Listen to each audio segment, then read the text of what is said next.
Good morning, class. Good morning. First thing we're going to do is everyone with a scarf, we're going to need your iPhones because we're going to sell them on eBay. So just go ahead and pass them up here. Okay,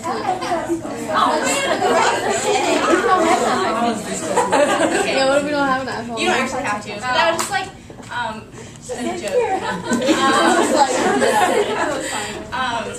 Our book is a Devil's Arithmetic, and it's about the persecution of the Jews in the Holocaust. And so, just because of what they believed, the Nazis persecuted them. So that was just kind of an example of like how you can be persecuted for something you believe in. The Devil's Arithmetic was written by Jane Yolen. She's actually a Jewish woman, so it's kind of about her ancestors.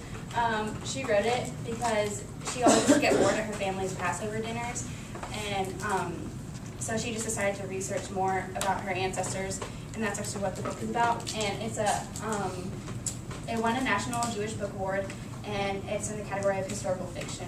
So we like it because it relates to like arts and social studies. Okay, so here's the book, and it starts off with a girl named Hannah, and she's about like 13 years old, and she's tired of going to her family's Seder, which is like the Jewish Passover celebration. So she's tired of doing that every year, and she even like tells her mom, like, I'm tired of remembering.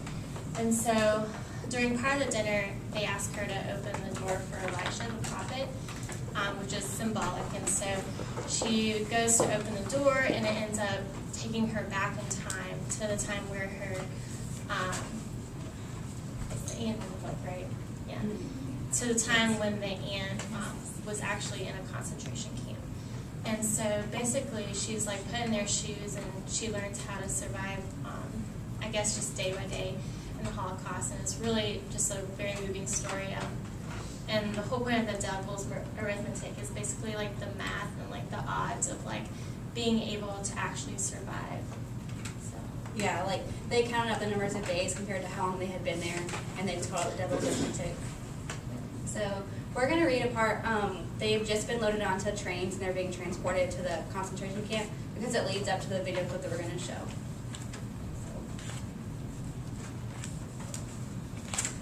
Hannah fell to the ground on her stomach and didn't stir. When she finally forced herself to open her eyes, there was a pair of large boots by her head. She could hear children whimpering, and somewhere off to her left a woman was crying. There was a low undercurrent of men's voices. It took a moment before she realized they were praying. Hours later, or so it seemed, they were allowed to stand up again. Kittle had her hand up to her neck. There was a red mark that ran around it as if the necklace had been torn from her. Faye's beaded headdress and her earrings were gone. Her dress was smudged and torn. Several men were bleeding from their noses, and Chanel had a dark bruise starting at his temple. But except for the quiet snuffling of the children, a man's persistent hacking cough, and Rachel's labored breathing, no one made a sound. Now, the officer said, smiling down at them and showing his rotten teeth. Now, Jews, you are ready for resettlement. Where? A tremulous voice called out. Wherever we choose to send you, he answered. Get up. So they stood raggedly, and the soldiers herded them towards the two stationary boxcars. They were silently, almost willingly, eager to be as far from the officer and the soldiers' guns as they could. But Gittle, Hannah whispered her protest as she stared at the two cars. We can't all fit in there. With God's help, Gittle mumbled, squeezing Hannah's hand until her knuckles hurt. The older people were pushed in the boxcars first, then the women, and then the girls. Someone shoved Hannah from behind so hard, she scraped her knee climbing up. She could feel the blood flowing down and the sharp, gritty pain, but before she could bend over to look at it, someone else was behind her. Soon, there were so many people crowded in, she couldn't move at all. It was worse than the worst subway jam she'd ever been in, shopping with Aunt Ava in the city. She was caught between Gittle on one side and the rabbi on the other.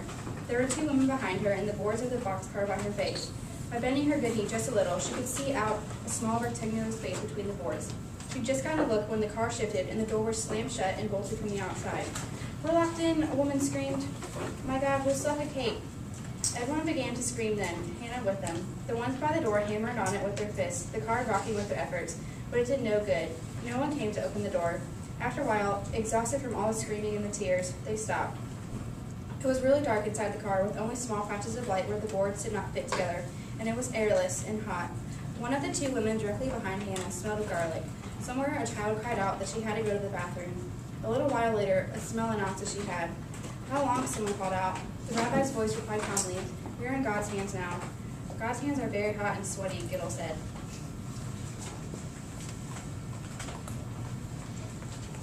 How can you say such a thing? It was fake.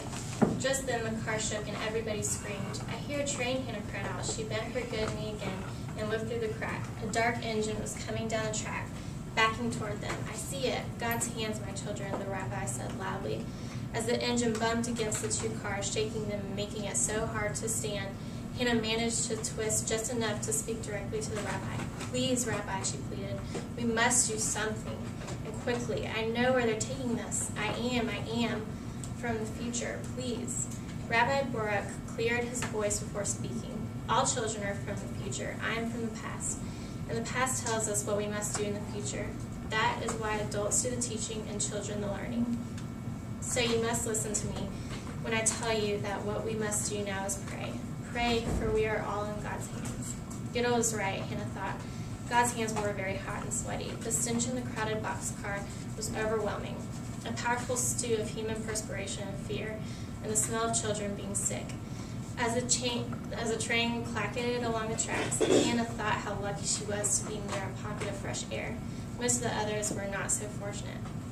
For the longest time, no one spoke, but after an hour, the silence was too depressing, and voices volunteered what comfort they could. I can see a little bit, a man near the door said. We are passing a town. Now I see peasants in the field. Spontaneously, several voices cried out, Help! Help us! Any reaction? Yitzhak asked.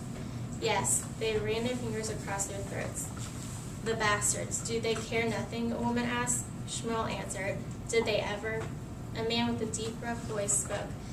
I hear there was another shtetl taken to a railroad station somewhere in Russia. Why resettle Russian Jews? Russia is not big enough for all? Big enough so a story could get lost there. So tell us where in Russia, Gittel said. Who knows where, the man called out.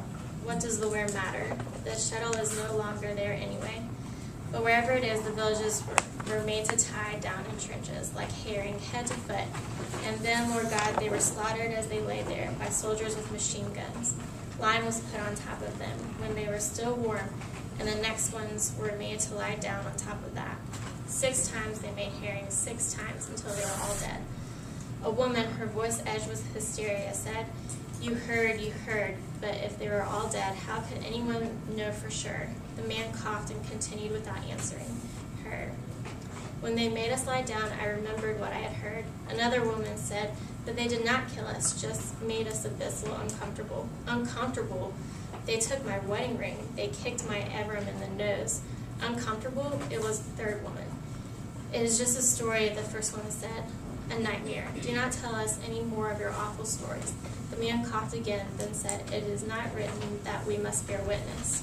What witness? Faye cried. Were you there? It is only gossip. Vicious, cruel gossip. Rumors. Shmuel told him it is only that. Shmuel was silent. Yeah. So now we're going to play movie clip right after they got to the concentration camp.